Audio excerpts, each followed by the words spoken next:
Shalom saudara pendengar yang dikasihi Tuhan Yesus Kristus. Selamat siang dan salam sejahtera untuk kita semuanya. Selamat datang kembali di Renungan Rohani pada siang hari ini. Semoga saudara yang terkasih dalam keadaan sehat selalu, kiranya damai dan sukacita Roh Kudus melimpah di dalam hati dan pikiran saudara saat ini.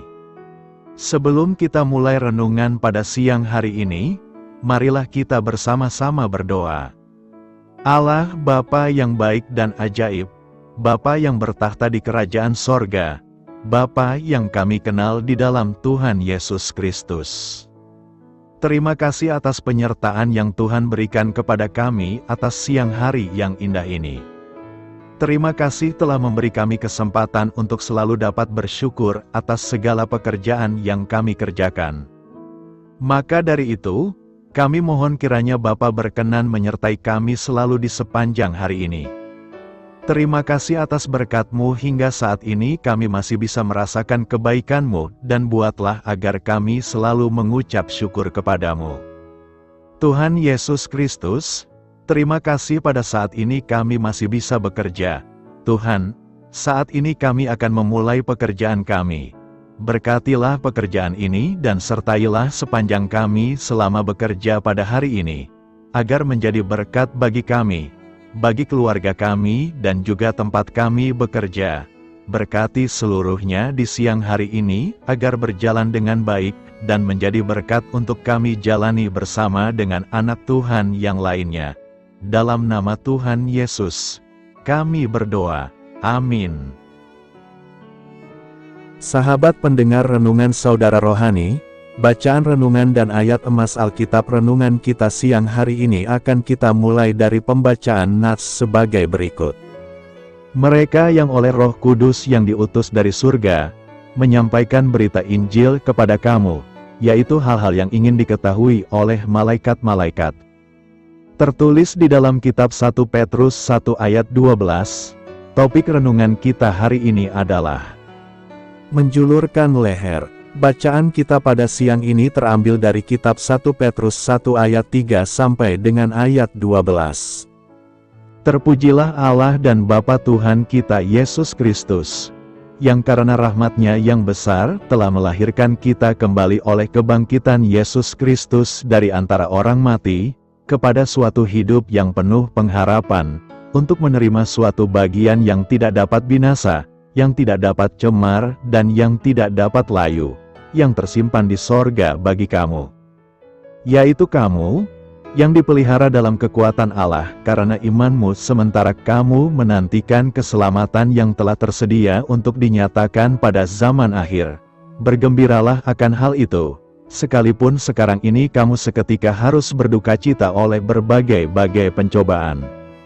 Maksud semuanya itu ialah untuk membuktikan kemurnian imanmu yang jauh lebih tinggi nilainya daripada emas yang fana, yang diuji kemurniannya dengan api, sehingga kamu memperoleh puji-pujian dan kemuliaan dan kehormatan pada hari Yesus Kristus menyatakan dirinya. Sekalipun kamu belum pernah melihat Dia, namun kamu mengasihinya.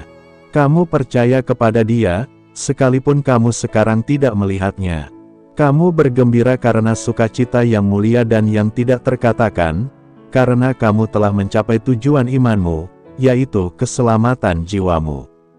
Keselamatan itulah yang diselidiki dan diteliti oleh nabi-nabi, yang telah bernubuat tentang kasih karunia yang diuntukkan bagimu. Dan mereka meneliti saat yang mana dan yang bagaimana yang dimaksudkan oleh Roh Kristus, yang ada di dalam mereka, yaitu Roh yang sebelumnya memberi kesaksian tentang segala penderitaan yang akan menimpa Kristus dan tentang segala kemuliaan yang menyusul sesudah itu. Kepada mereka telah dinyatakan, bahwa mereka bukan melayani diri mereka sendiri, tetapi melayani kamu dengan segala sesuatu yang telah diberitakan sekarang kepada kamu dengan perantaraan mereka, yang oleh Roh Kudus, yang diutus dari sorga, menyampaikan berita Injil kepada kamu, yaitu hal-hal yang ingin diketahui oleh malaikat-malaikat. Ayat renungan kita ini terambil dari kitab 1 Petrus 1 ayat 3 sampai dengan ayat 12. Kata bijak Alkitab hari ini adalah, salib Kristus adalah jembatan antara Allah dan manusia. Mari kita mulai renungan siang kita. Baiklah, mari kita mulai segmen kisah inspiratif. Pernahkah Anda mengamati orang-orang di tempat pariwisata? Di tempat-tempat seperti Kolosseum di Roma, Menara Petronas di Kuala Lumpur, atau Grand Canyon di Arizona, para pelancong perlu menjulurkan leher agar dapat melihat pemandangan yang lebih indah. Sebagian orang menyebut hal ini sebagai tindakan pemanjangan leher, yang berarti mengamati dengan penuh rasa ingin tahu. Alkitab menyatakan bahwa pesona semacam itu juga ada di tempat-tempat di surga. Rasul Paulus membuka tirai surga agar kita dapat melihat para malaikat yang menatap dengan penuh rasa ingin tahu atas rencana penebusan Allah. Hal-hal yang ingin diketahui oleh malaikat-malaikat, kata Yunani yang diterjemahkan ingin tahu, berarti membungkuk dan mencermati dengan penuh rasa ingin tahu. Namun, mengapa para malaikat sangat terpesona oleh keselamatan manusia? Penjelasan yang paling mungkin untuk itu adalah mereka mengagumi cara Allah yang mengherankan dalam memecahkan masalah dosa. Salib adalah sarana yang melaluinya Allah menyerahkan putranya sebagai pengganti yang tepat demi membayar hukuman dosa, sementara Dia menegakkan standar kudusnya. Kini Allah memberikan penebusan bagi siapapun yang bertobat, percaya, dan menerima penebusan. Bersyukurkah Anda atas keselamatan Anda? Para malaikat bersyukur. Mereka bersorak setiap kali seorang pendosa bertobat dan beriman kepada Kristus. Aku memandang salib di Kalvari, betapa ajaibnya karya ilahi. Terbayang kekayaan yang disediakannya bagiku, harta karun surga menjadi milikku. Hiduplah sebagai anak yang taat. 1 Petrus 1 ayat 14 berkata, hiduplah sebagai anak-anak yang taat dan jangan turuti hawa nafsu yang menguasai kamu pada waktu kebodohanmu. Hidup dengan taat merupakan bagian dari kewajiban kita sebagai pengikut Yesus. Percaya dan taat kepada Yesus membuktikan bahwa kita hidup dalam kehendak-Nya. Ada orang beranggapan bahwa mengikut Kristus menghidupi pengajarannya adalah sebuah kemustahilan. Lebih lagi, muncul pertanyaan, apakah kita bisa merasa bahagia dengan hidup taat dan kudus di hadapan Tuhan? Kecenderungan manusia adalah mengikuti hawa nafsu dan keinginan dagingnya.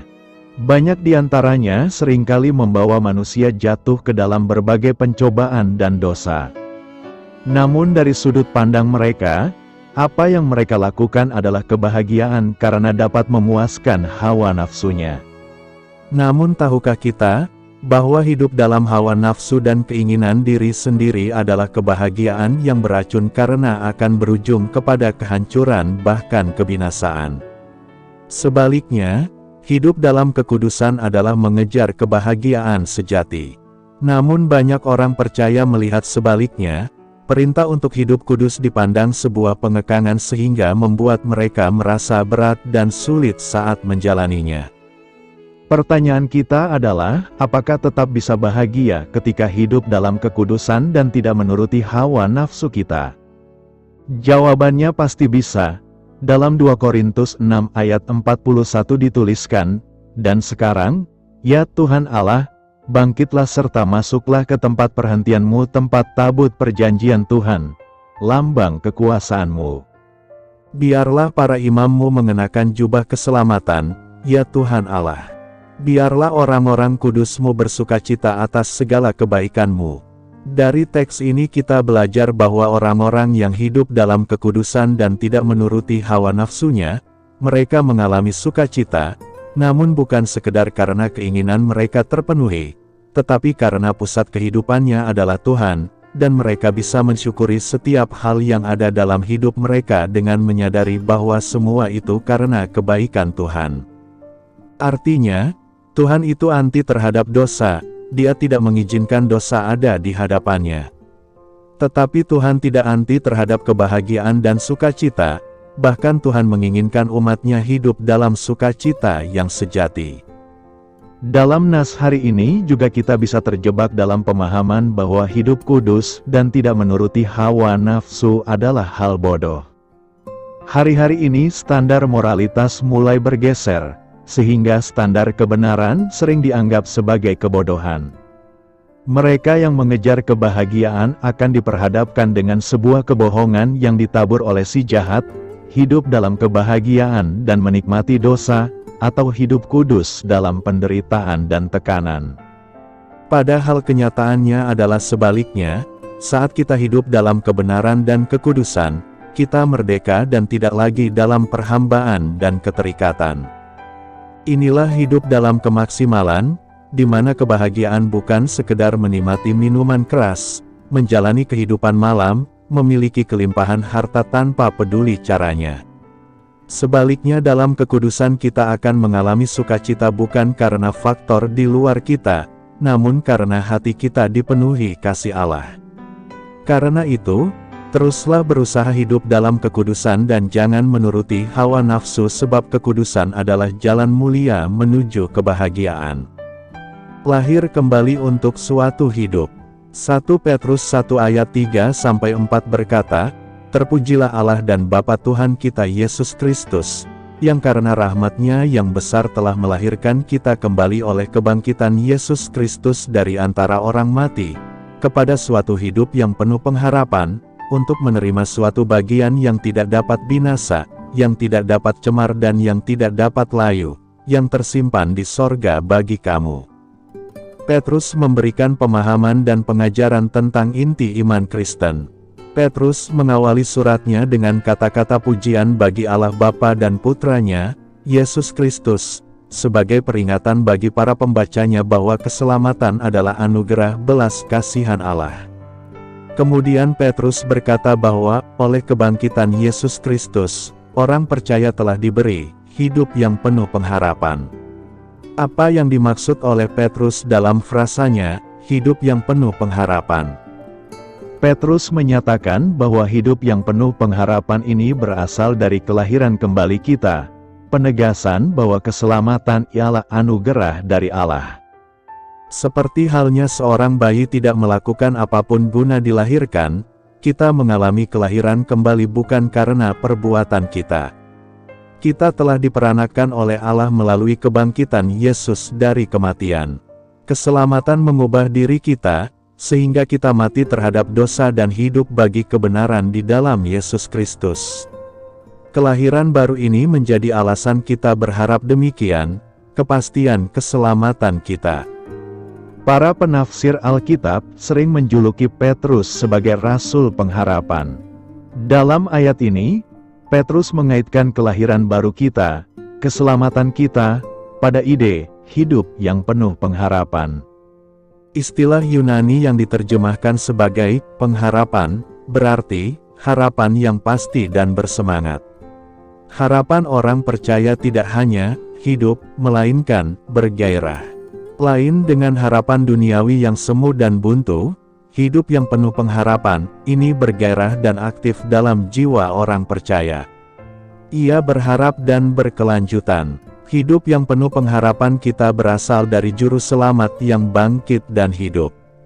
Hidup yang penuh pengharapan Petrus adalah Yesus Kristus. Rasul ini sedang berbicara kepada umat Kristen yang tengah dianiaya di Asia Minor. Kata-katanya dimaksud menyemangati mereka di tengah kesukaran yang dialami. Masa depan mereka terjamin akibat kebangkitan Yesus Kristus. Harapan mereka ada pada kemenangannya atas kematian dan kebangkitannya. Apapun persekusi yang dihadapi orang percaya tidak sebanding dengan berkat yang diperoleh ketika mereka dibangkitkan dan hidup abadi yang akan datang. Hidup yang penuh pengharapan berakar di masa lalu. Yesus bangkit dari kematian. Dan berlanjut pada saat ini, Yesus itu hidup, dan bertahan selamanya. Yesus menjanjikan hidup kekal pasca kebangkitan. Hidup yang penuh pengharapan ini juga memampukan kita hidup tanpa keputusasaan meskipun kita mengalami penderitaan dan percobaan dalam hidup ini. Sebab itu kami tidak tawar hati, tetapi meskipun manusia lahiriah kami semakin merosot, namun manusia batiniah kami dibaharui dari sehari ke sehari. Sebab penderitaan ringan yang sekarang ini, mengerjakan bagi kami kemuliaan kekal yang melebihi segala-galanya, jauh lebih besar daripada penderitaan kami. Sebab kami tidak memperhatikan yang kelihatan, melainkan yang tak kelihatan, karena yang kelihatan adalah sementara, sedangkan yang tak kelihatan adalah kekal. Objek harapan kita digambarkan dalam 1 Petrus 1 ayat 4 sebagai suatu bagian yang tidak dapat binasa, yang tidak dapat cemar, dan yang tidak dapat layu, yang tersimpan di sorga bagi kamu. Kita memiliki warisan yang tidak dapat digapai oleh kematian, dinodai oleh kejahatan, atau usang termakan waktu. Warisan ini juga pasti karena Allah menjaga dan melindunginya di surga bagi kita. Warisan kita aman sepenuhnya. Tidak ada apapun yang dapat menggagalkan warisan abadi kita. Manusia tidak dapat bertahan tanpa harapan. Harapan memampukan kita melewati pengalaman yang menyakitkan dan ketidaktentuan masa depan. Di dunia menyimpang ini, ketika manusia harus menghadapi kemiskinan, sakit penyakit, kelaparan, ketidakadilan, bencana, peperangan, dan serangan teror, kita membutuhkan hidup yang penuh pengharapan. Alkitab mengajar di dalam Efesus 2 ayat 12 bahwa mereka yang tidak memiliki Yesus Kristus tidak memiliki harapan. Orang percaya telah diberkati dengan harapan melalui kebangkitan Yesus Kristus. Oleh kuasa firman Allah dan pendiaman Roh Kudus, harapan yang hidup ini mengubah pikiran dan jiwa kita. Pikiran, ucapan, dan tindakan kita diubahkan. Meski pada suatu waktu kita berada dalam keadaan mati secara rohani dalam dosa kita, kita sekarang hidup dengan harapan kebangkitan pribadi kita. Harapan hidup orang percaya itu teguh dan aman. Pengharapan itu adalah sauh yang kuat dan aman bagi jiwa kita, yang telah dilabuhkan sampai ke belakang tabir, di mana Yesus telah masuk sebagai perintis bagi kita, ketika Ia, menurut peraturan Melkisedek, menjadi imam besar sampai selama-lamanya. Yesus Kristus adalah juru selamat kita, keselamatan kita, dan harapan hidup kita. Karena itu, berharaplah kepada Yesus agar Ia memberikan kita keselamatan yang kekal. Apakah pengharapan hidup dalam 1 Petrus 1 ayat 3? 1 Petrus 1 ayat 3 mengatakan, "Terpujilah Allah dan Bapa Tuhan kita Yesus Kristus. Karena belas kasihan-Nya yang besar Dia telah memberikan kita kelahiran baru ke dalam pengharapan yang hidup melalui kebangkitan Yesus Kristus dari kematian." Rasul Petrus membuka suratnya dengan kata-kata pujian kepada Allah Bapa dan Putranya, Yesus Kristus, mengingatkan pembaca bahwa keselamatan adalah anugerah kemurahan Allah. Kemudian Petrus menyatakan bahwa orang-orang percaya diberikan pengharapan yang hidup melalui kebangkitan Yesus Kristus. Apa sebenarnya yang dimaksud Petrus ketika ia berbicara tentang pengharapan yang hidup? Petrus menyatakan bahwa kelahiran baru, itulah yang memberikan pengharapan hidup bagi kita, dan menegaskan bahwa keselamatan adalah anugerah dari Allah. Sama seperti seorang bayi yang tidak melakukan apapun untuk dilahirkan, kita mengalami kelahiran kembali bukan karena siapa kita atau apa yang telah kita lakukan. Kita dilahirkan dari Allah melalui kebangkitan Yesus dari kematian. Keselamatan mengubah siapa kita, membuat kita mati terhadap dosa dan hidup terhadap kebenaran di dalam Yesus Kristus. Kelahiran baru ini menjadi alasan kita untuk berharap jaminan keselamatan. Para komentator Alkitab sering menyebut Petrus sebagai rasul pengharapan. Dalam ayat ini, Petrus menghubungkan kelahiran baru kita, keselamatan kita, dengan gagasan tentang pengharapan yang hidup. Pengharapan yang Petrus bicarakan bukanlah angan-angan yang biasa diasosiasikan dengan kata pengharapan saat ini. Kita mungkin berkata, "Saya harap tidak hujan," atau "Saya harap saya lulus ujian." Namun harapan seperti ini tidak ada dalam pikiran Petrus. Istilah Yunani untuk pengharapan dalam ayat ini berarti pengharapan yang penuh semangat dan penuh keyakinan. Pengharapan orang percaya ini tidak hanya hidup, namun juga hidup. CEV menerjemahkan frasa tersebut sebagai sebuah harapan yang terus hidup.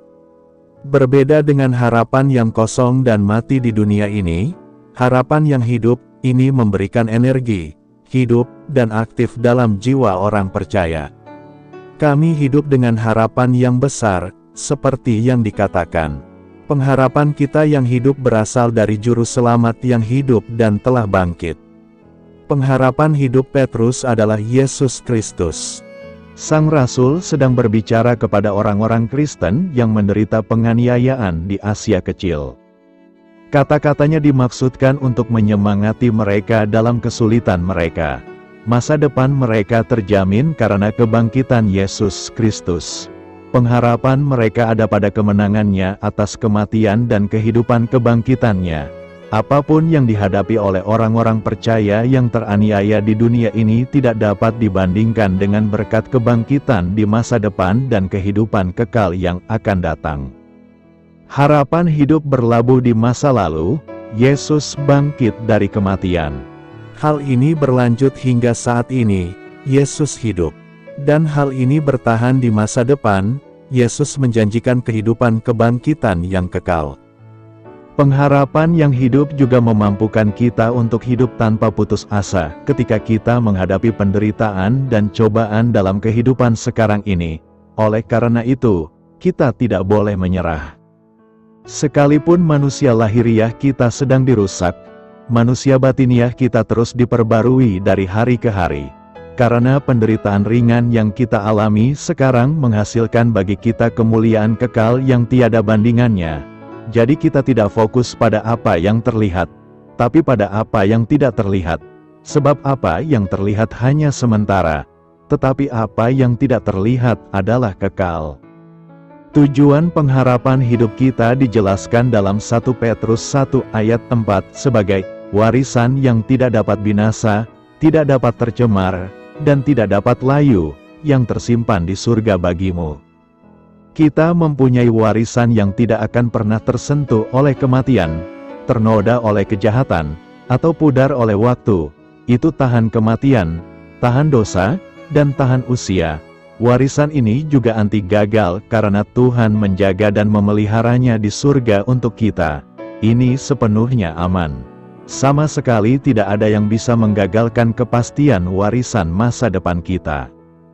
Manusia tidak bisa bertahan lama tanpa harapan.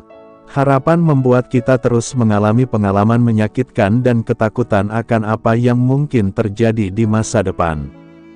Di dunia yang sudah terpuruk ini, di mana orang-orang menghadapi kemiskinan, penyakit, kelaparan, ketidakadilan, bencana alam, perang, dan terorisme, kita membutuhkan harapan yang hidup. Alkitab memberitahu kita dalam Efesus 2 ayat 12 bahwa mereka yang tidak memiliki Yesus Kristus tidak memiliki harapan. Orang-orang percaya diberkati dengan pengharapan yang nyata dan substansial melalui kebangkitan Yesus Kristus. Melalui kuasa firman Allah dan berdiamnya Roh Kudus, pengharapan yang hidup ini menghidupkan pikiran dan jiwa kita. Itu mengubah pikiran, perkataan, dan tindakan kita. Setelah kita mati dalam dosa-dosa kita, kita sekarang hidup dengan pengharapan akan kebangkitan kita sendiri. Pengharapan hidup orang beriman adalah kokoh dan terjamin. Kami mempunyai pengharapan ini sebagai sauh bagi jiwa, kokoh dan terjamin. Ia memasuki tempat suci bagian dalam di balik tirai. Yesus telah masuk ke sana mewakili kita sebagai pendahulu, karena Dia telah menjadi imam besar untuk selama-lamanya menurut peraturan Melkisedek. Yesus Kristus adalah juru selamat kita, keselamatan kita, pengharapan hidup kita. Pemberian berkat dan kuasa Allah kepada orang percaya. 2 Petrus 1 ayat 3 berkata, kuasa ilahinya telah menganugerahkan kepada kita segala sesuatu yang berguna untuk hidup yang saleh oleh pengenalan kita akan Dia, yang telah memanggil kita untuk kemuliaan dan kebaikan-Nya. Nas hari ini mencerminkan ajaran agama Kristen mengenai pemberian berkat dan kuasa Allah kepada orang percaya. Ayat ini menekankan bahwa segala sesuatu yang berguna untuk hidup yang saleh diberikan oleh kuasa ilahi. Orang percaya dipandang sebagai penerima berkat dari Allah, yang memberikan segala sesuatu yang diperlukan untuk hidup yang saleh. Konsep hidup yang saleh adalah sentral dalam ajaran Kristen. Pengajaran ini menekankan perubahan moral dan rohaniah dalam kehidupan orang percaya sebagai respons terhadap kuasa ilahi yang bekerja dalam diri mereka. Ayat ini mengaitkan pemberian berkat dengan pengenalan akan Allah. Dalam ajaran Kristen, hubungan pribadi dengan Allah melalui Yesus Kristus dianggap sebagai dasar hidup yang saleh dan penerimaan berkat. Ayat ini menyebut panggilan orang percaya oleh kemuliaan dan kebaikan Allah. Ini mencerminkan konsep panggilan rohaniah yang memimpin orang percaya menuju pemuliaan dan kebaikan Allah. Untuk memahami lebih dalam, perlu juga melihat konteks sejarah dan teologis di mana tulisan ini dibuat. Kitab 2 Petrus diyakini ditulis oleh Rasul Petrus, salah satu Rasul Yesus, dan dianggap sebagai bagian dari ajaran Kristen perdana. Jadi, latar belakang tulisan ini terletak dalam kerangka konsep teologis Kristen mengenai pemberian berkat Allah, hidup yang saleh, dan hubungan pribadi dengan Allah melalui Yesus Kristus. Apa yang perlu direnungkan dari nas hari ini? Nas hari ini memiliki beberapa pemikiran yang dapat direnungkan, yakni: pertama, anugerah dan berkat Allah. Ayat ini menyoroti anugerah Allah yang melimpah kepada kita. Pemahaman akan kuasa ilahinya membuka mata terhadap realitas bahwa segala sesuatu yang kita terima untuk hidup yang saleh adalah hasil anugerah dan berkat Allah. Ini mengajak untuk bersyukur dan merenungkan bagaimana Allah memperlakukan kita dengan baik meskipun kita tidak pantas.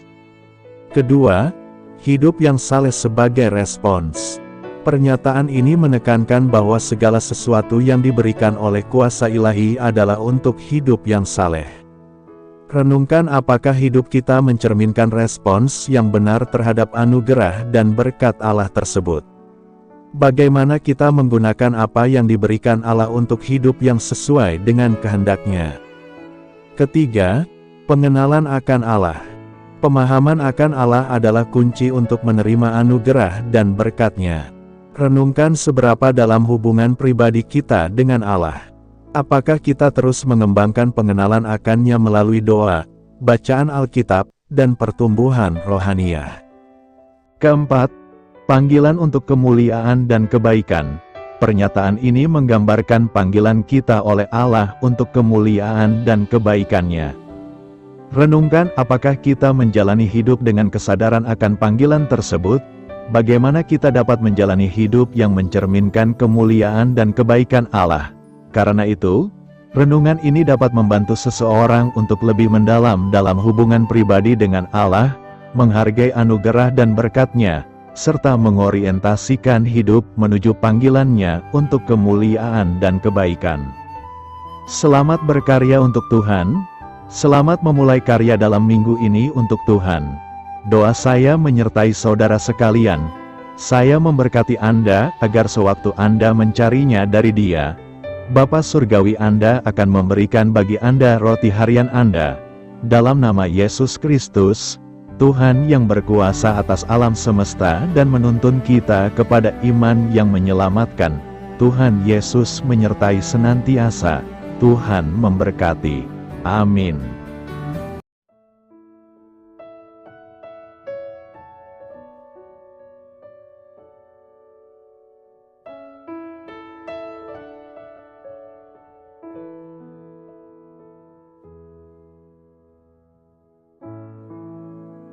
Demikianlah renungan firman Tuhan pada siang hari ini.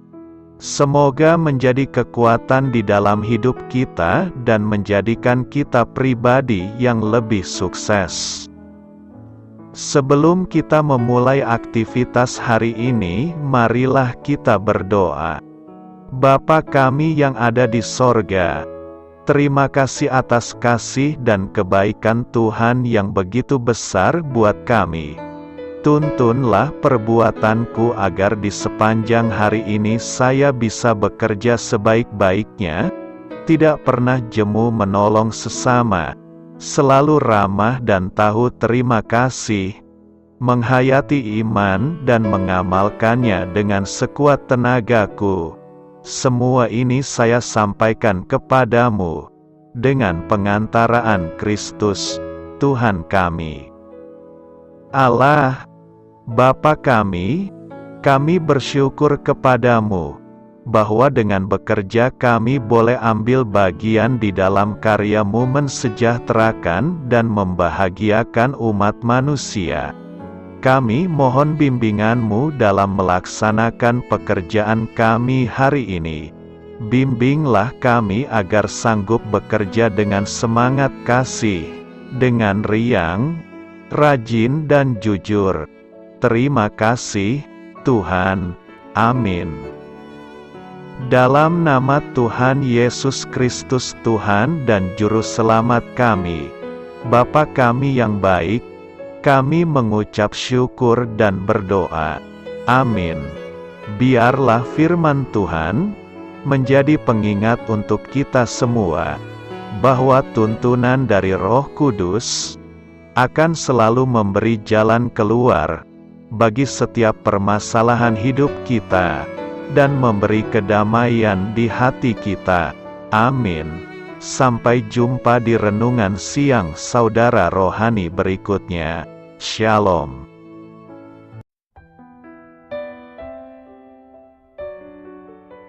Halo untuk semua pendengar saudara rohani yang terkasih di dalam nama Tuhan Yesus Kristus dimanapun berada. Mari dukung kami, tim redaksi Renungan Harian Saudara Rohani, dengan cara memberikan bantuan, kritik dan masukan. Saudara dapat memberikan masukan melalui kolom komentar di bawah atau mengirim kepada kami langsung melalui email yang tertera di layar Anda, saudararohani@gmail.com. Jika saudara terberkati melalui renungan ini, saudara dapat mendoakan kami dan memberikan bantuan lainnya dengan mengirim email kepada kami. Saya berdoa agar saudara sekalian bahagia dan sehat selalu. Amin.